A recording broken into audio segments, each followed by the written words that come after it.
Inside of any business, you have a choice about the type of culture. And imagine that you wanted to build a culture which was about high performance. It was about energy, and it was ultimately about serving customers. Well, the easiest way to do that is to actually have a set of very simple values so that people actually know how to go and play the game in your world.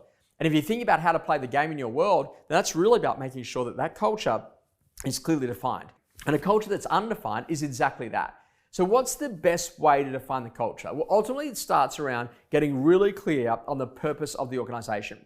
My favorite purpose out of all of the estate agencies that I work with in Australia has got to be upstates on the northern beaches, where they ultimately talk about finding yourself in a better place.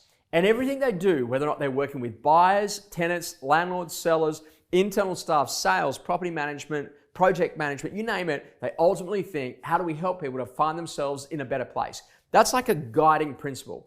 Beyond purpose, then what you then do is you need a set of values that allow you to go and play that game in a more powerful way. So that regardless of having a policy, a procedure, a way of doing it, you have a set of guiding principles that allows people to make decisions in the field and at speed.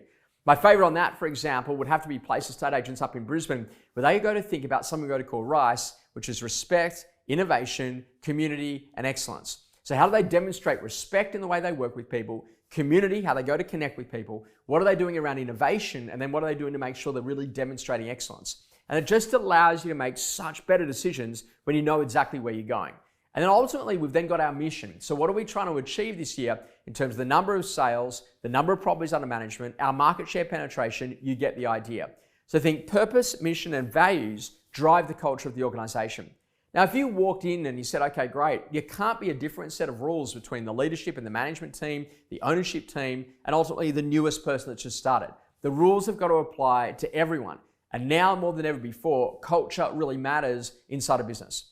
We've seen some businesses that are in a position that they're struggling to get people back into the office, when we've got other businesses where everyone's back in the office straight away. And the difference is that if you want to build that cultural hub of getting people around you, of preventing people from being lonely at home, of getting some of the best people in the business to be able to train and teach the next generation of agents, and ultimately you've got to build a culture of excellence where people are around each other, getting exposed to that excellence on a daily basis. How you negotiate deals, how you win listings, and naturally what you do to get your existing listings sold. Now more than ever before, it's time to define the type of culture that you want and to start to build towards that with the cultural tools that you've got in your tool deck by making sure that you've got that clarity around the purpose, mission, and the values for the organization. Do that, you're going to build an incredible culture which will actually make you invincible in any marketplace.